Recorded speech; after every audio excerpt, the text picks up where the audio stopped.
தினமொரு வசனம்.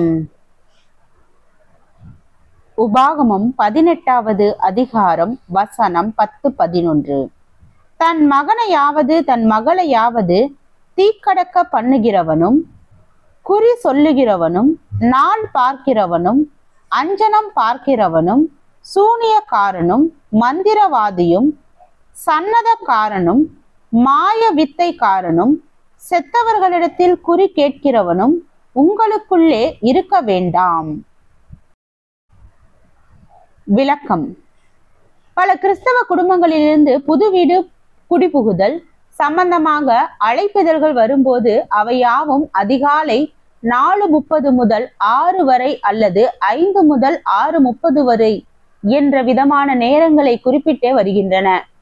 புதுமனையின் பிரவேசிக்க அதிகாலை வேலை சௌகரியமானது என்பது உண்மையாயினும் பெரும்பால அந்த நேரங்கள் ராகு யமகண்டம் துவங்கும் முன்பு என்ற காரணத்திற்காகவே தேர்வு செய்யப்படுகின்றன.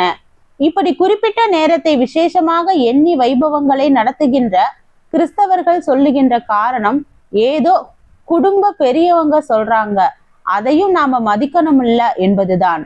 நம்முடைய தாய் தந்தையர் மற்றும் பெரியவர்கள் சொல்வதை மதிக்க வேண்டும் என்பது உண்மைதான். அதே வேளையில் அவர்கள் சொல்வது என்ன என்பதையும் நாம் சிந்திக்க வேண்டும்.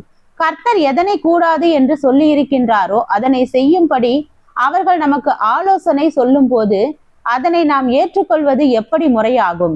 இந்த உலகத்தில் அப்பா, அம்மா, உறவினர், நண்பர் யாவரையும் விட கர்த்தர் தான் நமக்கு பெரியவர். அந்த பெரியவர் சொல்வதை நாம் கேட்க வேண்டுமா வேண்டாமா?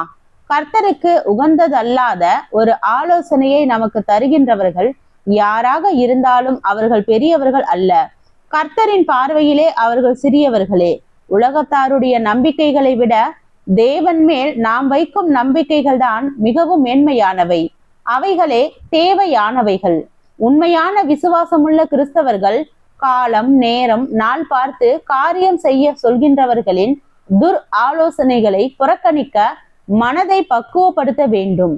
அவர்களை மதிக்கின்றோம் என்ற போர்வையில் அவர்கள் சொன்னபடி செய்வது அவர்களின் வழிகளை நாம் சரியென்று சொல்வதாகும். அவர்களின் மனம் புண்படக்கூடாது என நினைப்பது கர்த்தரின் மனம் புண்படுவதை பற்றி எனக்கு கவலை இல்லை என்று சொல்வதாகும். உண்மையான கிறிஸ்தவ விசுவாசி கர்த்தருடைய ஆலோசனைகளுக்கும் சட்ட திட்டங்களுக்கும் முரண்பாடாக எதை சொன்னாலும், அவர் யாராக இருந்தாலும், அவைகள் மனிதர்கள் மேல் வைக்கும் அன்பு அதிகமானது, விசுவாசத்துக்கு புறம்பானதாகும். கிறிஸ்துவின் மேல் உள்ள அன்பை விட தகப்பனையாவது தாயையாவது என்னிலும் அதிகமாக நேசிக்கிறவன் எனக்கு பாத்திரன் அல்ல என்று இயேசு சொன்னதை நாம் மனதில் கொள்ள வேண்டும். ஜெபம். தேவனுக்கு ஸ்தோத்திரம். தேவனே, நாங்கள் எங்களுடைய வாழ்க்கையில் பொய்யை வாழ்க்கையாக கொள்ளாமல் உண்மையை கண்ணாக எண்ணி வாழ கிருபை பாராட்டும். ஆமென்.